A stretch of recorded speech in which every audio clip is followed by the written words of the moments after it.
best drink of the day? Well, hello and welcome back to another week on my allotment. I think it's slightly before sunrise. It's Sunday morning, as is the tradition. It's lovely to have you here. Haven't been here for a fortnight. Things are moving on, not quickly, but they're moving on steadily. And right now, at this very moment, I could not be happier with the condition of my plot. Obviously February, I always think of February, it comes in winter and goes out in spring. Let's hope that's the case. It can be a funny month. Mind you, so can March. This site has been flooded the first week of April, so there's a long way to go, but you know, you can only deal with what you've got, and right now the plot is looking good. I see other YouTubers, they've got all sorts of seedlings coming up and they're pricking them out, and you know, they've got polytunnels and heat mats and all this sort of stuff. Well, I have bought an electric propagator, only a small thing. It's still in its box.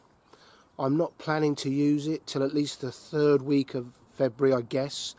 And then what I will put in that is things that need a long season. So tomatoes, peppers, sweet peppers, celery, maybe a few other things I shall think about.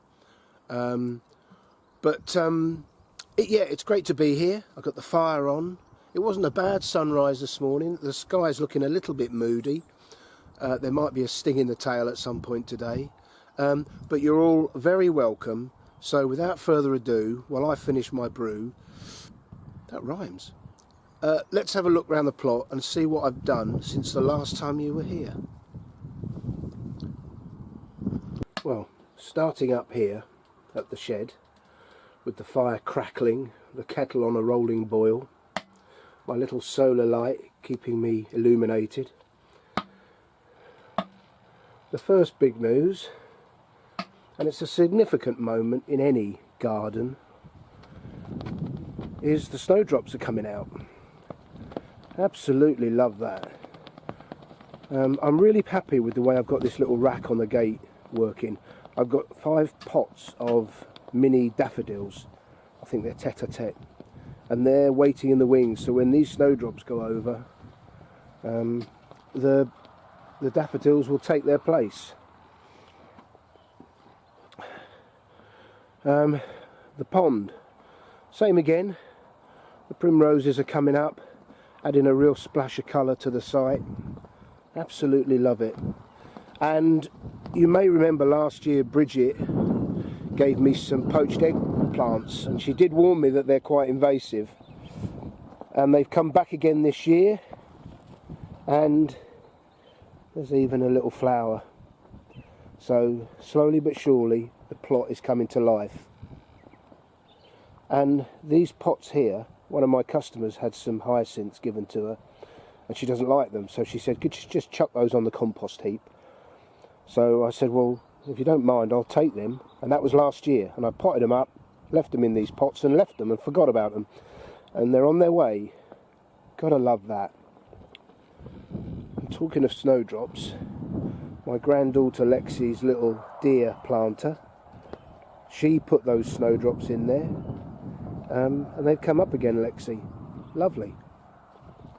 I have potted up the 2 bare root fruit trees I got from B&M, 2 for 12 quid. My mother told me, we went down to see my mum yesterday, and she told me that Tesco's are doing the same. I wonder if they're the same varieties. Even my classy little toilet has got snowdrops in it. Well, this bed is growing potatoes this year, and as you can see, it's been very heavily mulched with the straw and manure that we received a couple of weeks ago. So I think I'm just about there with dressing the beds. I haven't given this bed a top dress. This was where the beetroot was. We harvested it all and used it. And I've dug in the green manure. Both beds have now been dug in thoroughly. I shall rake off that dead stuff in a week or two. And this is the one I did this week. That was heavy work because it's quite wet, cloddy soil. But it's done now. the green manure is dug in and it can do its thing. And you will notice the P-frames are up, the Harris fencing. They went up this week. Long way off having my peas ready, but the frames are ready when they're needed. So yeah, the plot's looking good. All the beds, I'm continually raking the soil just to keep breaking it up. So yeah, they all look good. And another job I did this week, I've taken a gamble, and it's always a gamble because this bottom end of the plot floods when we get heavy rain, and all the remaining garlic that I had still in pots I've now planted.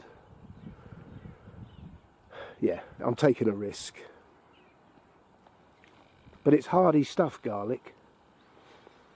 And then down here, the beds again are all ready to go. And this bed at the bottom, which is growing pumpkins and squashes this year, that's been raked, hoed, weeded, and it's looking pretty good. We went to Mum's local garden centre down in Verwood yesterday. I was looking around the plants in the outdoor section, and a blackcurrant or a blackberry bush, small thing, 18 to 20 quid. Well, these are all plants I've propagated. That's a gooseberry and that's a blackcurrant, but the others are all blackberries. It's just where they touch the soil and they put in roots, and I dig them up, chop them off and make new plants out of them. But you know, if you're thinking, all right, they're not quite at the same standard as the garden centre ones yet, but they will be in a year's time. You know, there's 60-70 quid's worth there. It's definitely worth going to the effort of propagating your own fruit trees, fruit bushes, whatever it is. If you can reproduce it for free, it has to be worth it.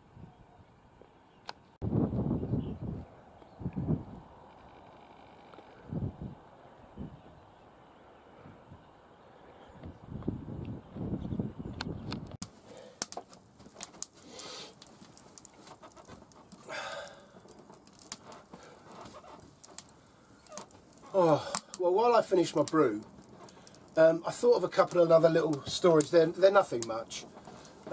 If you don't know, if you're new to the channel, you know, through the 180 odd episodes I've made, I've just told little anecdotes about my past, both in the military and as a self-employed gardener, which I've been now for 15 years.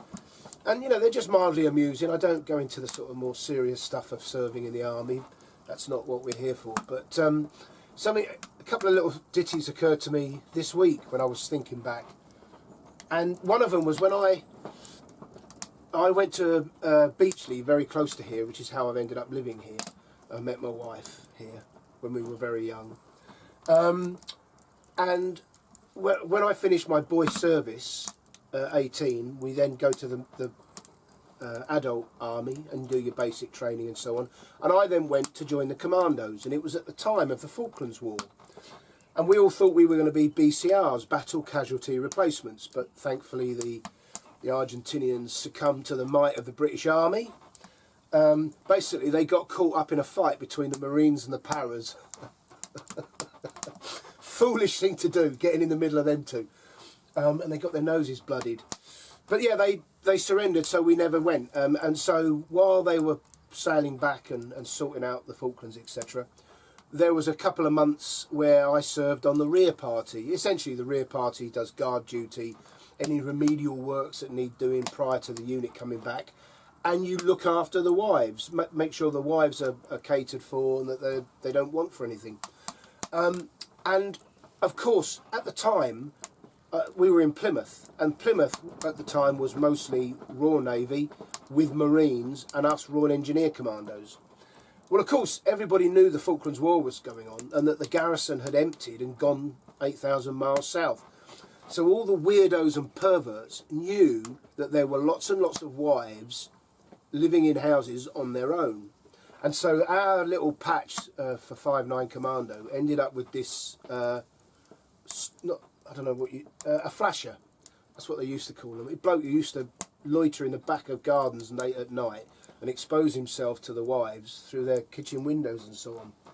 Anyway, it caused a bit of a drama, and so I remember one fella who will remain nameless decided on his nights when he wasn't on guard duty, he knew one of his mate's wives, and so she gave him the key to her garden shed. And he spent quite a few evenings sitting in the shed with the shed door ajar, just peering out at the garden in the hope that this weirdo would come along. Well, eventually, you know, the inevitable happened, and he got him. He caught him.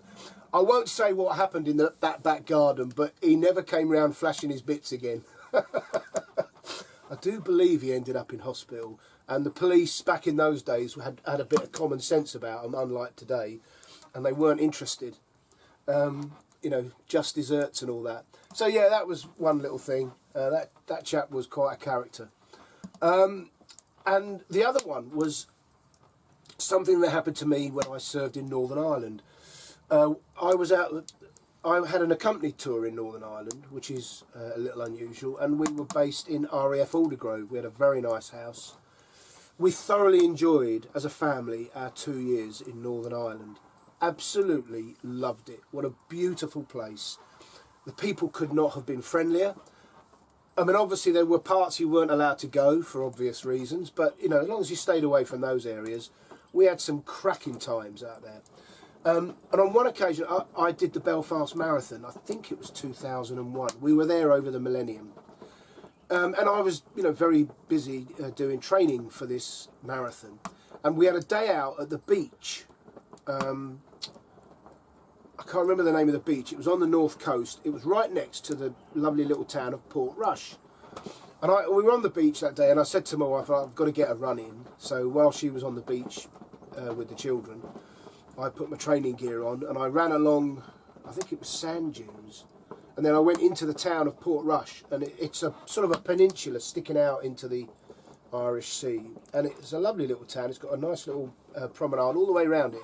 And as I was running round on this particular part on the sort of east coast of Portrush, there's a path, promenade I suppose, a low concrete wall about 2 feet high, and then rocks, and they drop into the sea. And as I'm running along, and there's sort of guest houses and traditional houses on the right, there's a small boy. Now I'm not very good with ages, but I'm going to guess he was about three years old. And he was out on these rocks right next to the sea, crashing up against these rocks. And I'm looking around thinking, there doesn't seem to be an adult with him. And I stood for about a minute and looked at this boy and thought, well, I've got to, you know, I can't leave him there. If he falls in the sea, he's a goner. Anyway, so I went out and I spoke to him. I said, you know, are you with your mummy and daddy? And he wouldn't speak to me. In the whole time I was with him, he never uttered a word. So I said, well, you better come with me. Let's go and find your mummy and daddy. So I took his hand and I walked back off, and we lifted him over the little wall. And now I'm stood there. There's nobody about. And I've got my hand holding the hand of this little toddler. And then I realised the awkwardness of my situation. You know, his mum and dad might be frantically looking for him, and there's this big ugly mug walking around with him holding his hand. I mean, you can see the problem I had. Anyway, a couple walked past, and I said, have you seen anyone looking for a small child? This boy was out on the rocks. And they weren't really, you know, they said no, they weren't interested, and off they walked. Anyway, I walked, I don't know, maybe 100 metres, still trying to engage this little boy in conversation and hoping he'd know where his mum and dad were. Anyway, he never spoke. And we came to a set of stairs, and we went up these steps, and then there's another path along, and there's more guest houses on the right. And there was a fella loading a car. I thought, oh, I'll ask him. So as I walked over, this fella turned and saw me with this little boy, and I can't remember the little boy's name, but he knew the boy. It was his father. He says, what are you doing? And I said to him, I've just found him out on the rocks down those steps. You know, and I let go of his hand, and he went up to his dad. And before his dad could say anything to me, because he hadn't spoke to me yet, my mum came out, and what they were doing is they were packing their car to leave. They were an English couple, they weren't Northern Irish. And the dad thought the mum had the kid, and the mum thought the dad had, anyway, neither of them had the kid had buggered off. And without further ado, there ensued a terrible argument between the mum and dad about who should have been looking after little Johnny here. And they completely ignored me. So I was, you know, I was dripping in sweat from, that probably didn't make it look any better. Anyway, I jogged on. And, you know, they never ever said a word to me. They didn't say thank you. They'll never know how close their little toddler came to doing a head first into the Irish Sea and never coming back out. Anyway, mildly amusing. Life's funny, isn't it, when it throws at you? Yeah, I left them two tearing, you know, tearing into each other. There we go. Life's funny. Well, here's a little interesting thing you may or may not know. How to siphon without putting your mouth on the pipe and sucking all the detritus out of the pipe before you get the liquid to move. So what I want to do is these water butts are continually filling and overflowing.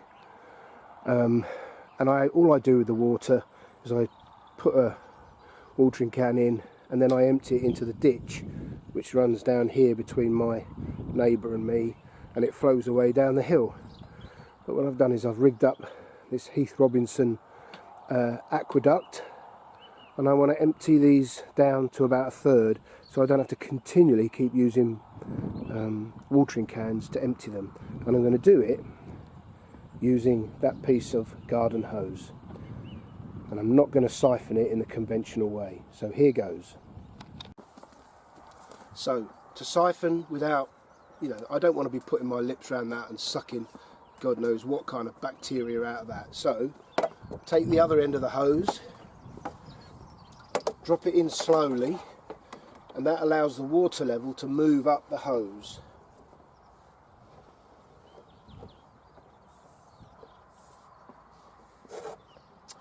And when you've got the last foot or so out, put your thumb over the end.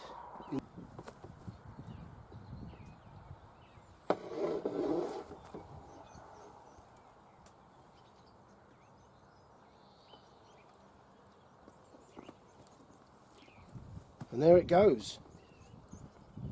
What I haven't worked out is how to keep the hose in one place. So there you are. It's a highly complex system. Now without me having to, I need to slightly improve that, but you can see apart from that drip, the water is now flowing at a good old rate and flowing away, and it didn't involve me, like I say, having to put my mouth on that tube and suck all the bacteria out. Right, I'm just going to sort that leak.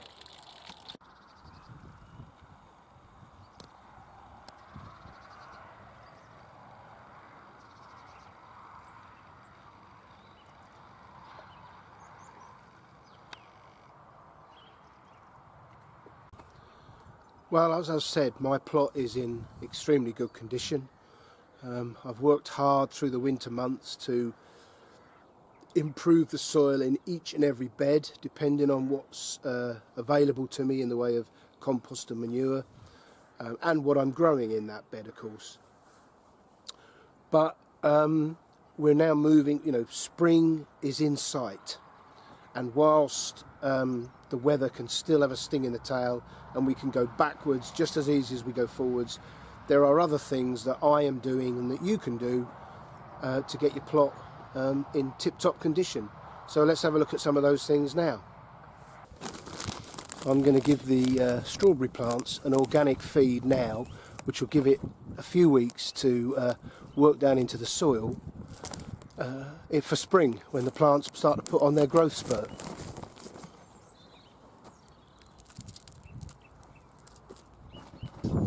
If you haven't already done it, get round your strawberry plants and cut off all the dead foliage. Give them a good trim back before you feed them, so they're ready for the season ahead. Now's a good time to give all your fruit bushes and your fruit trees a weed around the base, and then to give it a good top dress and a mulch with organic matter.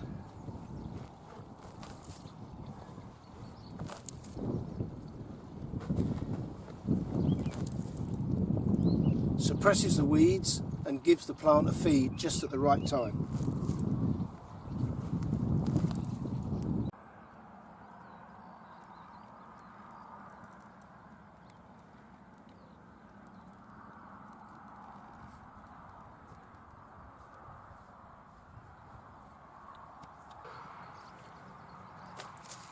While on the subject of fruit trees, this tree, Granny Smith apple, is now coming up for its 3rd season. So I'm going to undo the tie and take it off. That will stress the tree a little bit because it'll move a bit more, but that will encourage stronger roots and in the end, in the long run, a much better tree. So think about when it's right to undo ties and to let trees have a little bit more flexibility and stand on their own.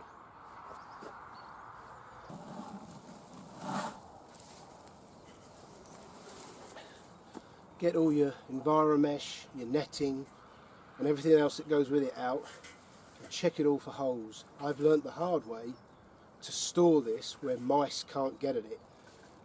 I've had to sew up dozens of holes before, so I've learned my lesson. But yeah, get it out, check it over, make sure it's ready for the season ahead.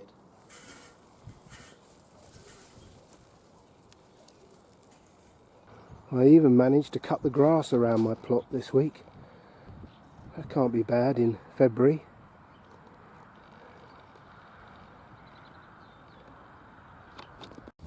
And it's not rock and roll, but before the weeds start to appear, get the hoe moving.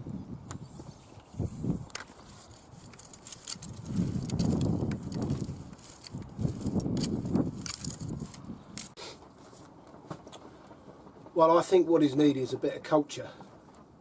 So I've got my book out, The Red Herrings and White Elephants, and I was just, reading through it, trying to find something that may interest you. And I came across a phrase I've never heard before. So here we go. You will have to excuse me, I may use a couple of inappropriate words. Now I've got your attention, haven't I? To swear on your testicles, stop laughing at the back, is an old phrase. I've never heard that. To swear on your testicles is an old phrase dating back to the Romans and their apparent courtroom practice of swearing the truth of a statement on their testicles. Does that mean if you were caught lying that you lost them? I don't know. In fact, there is some truth in this, as the Latin word for a witness is testis. I'm guessing that's where testimony, that's a derivative of it, or to testify, which is taken from the old European word for the number 3. I think I've got one missing. The Romans regarded an impartial witness who could look at events in an objective way as a third party, which is how testis developed as the word for witness. But they did also use the word testis as a witness to a man's virility, which is how the word testicle also evolved and how the two are connected. But when a Roman was swearing on his testicles, he was actually swearing on his witness. I wonder if that's got anything to do with linking it to saying he's talking a load of old bollocks. I'm sorry for swearing. That's inappropriate of me. No doubt this had Latin students sniggering for generations. Do you know, it's interesting, apart from my rudeness, which I apologise for, I've never linked the word testicle with testify. And of course, so many of our words have Latin origins, but that's where that comes from. Testament to testify. Yeah, fascinating. Well, mildly so. To swear on your testicles. And keeping the Roman theme, to set off on the wrong foot means to start something badly. This phrase finds us back with the Romans and their superstition about left-sided things being evil and guided by evil spirits. Gaius Petronius, author of Satyricon, and Emperor Nero's, this is a good job, Emperor Nero's advisor in matters of luxury and extravagance, insisted his fellow Romans only ever entered or left a building by the right foot. Such was his obsession that guards were placed at the entrance to every public building to ensure his rule was obeyed. Most Romans shared Patronus's belief that to start a day by leaving the house by the left foot meant an unlucky day during which disaster might strike, which is also where the phrase to get out on the wrong side of the bed comes from. And I suppose it's also, to set off on the right foot. Yeah, they had a thing about left-handed, I'm left-footed. And there's another thing, I never knew this. If you are left-handed, which I am, you are almost certainly left-footed, which I am. And scientists don't understand why some and a very small minority of people are left-handed. If there was an advantage to it, it would have evolved so that we were all left-handed. And if there's a significant disadvantage, it would have evolved out. Yeah, quite interesting and a bit of culture. And I'm sorry for talking. Oh, fascinating. Just noticed another significant milestone in the calendar.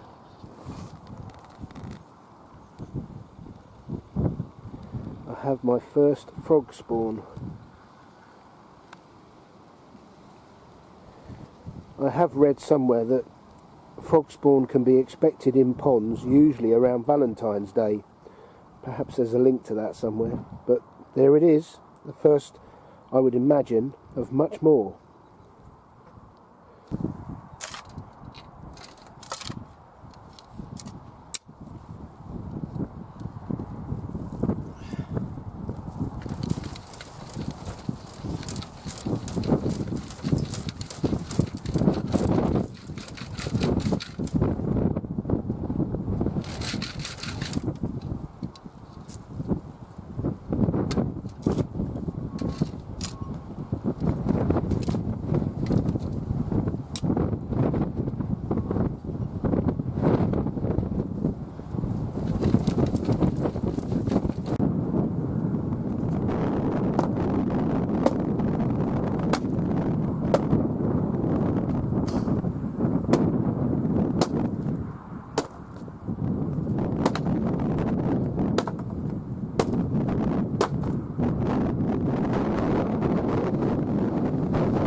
Right, I'm done. And so draws to a close another week. It's lovely to see the few signs of spring. The snowdrops are always a nice start. Those little hyacinths that are coming up. The frog spawn in the pond. I've got daffodils sticking their heads out the ground. They're quite a way off flowering yet. All the buds are fattening up on the fruit trees and the fruit bushes. Yeah, it's lovely to see. It gives me optimism and hope for the new season ahead. I am concentrating on not being impatient, on waiting, biding my time with the seed sowing. I have been caught out in the past with sowing stuff indoors on a windowsill, and then it starts to get, it develops, they germinate, they develop, I'm thinking tomatoes mostly, and then they start to get a bit leggy, and it's still only March and I can't put them in the greenhouse, it's not warm enough at night, and so on and so forth. So yeah, I'm just gonna hold off and bide my time, be patient. We've got the whole year ahead of us. I don't have to get it all done in the first month. So everything is looking good. Just need the weather to play ball and not go backwards, but it inevitably will. It's February after all. But thank you for joining me. Thanks if you've subscribed. And all being well, I'll be around next weekend. So until then, take care, look after yourselves. Bye for now.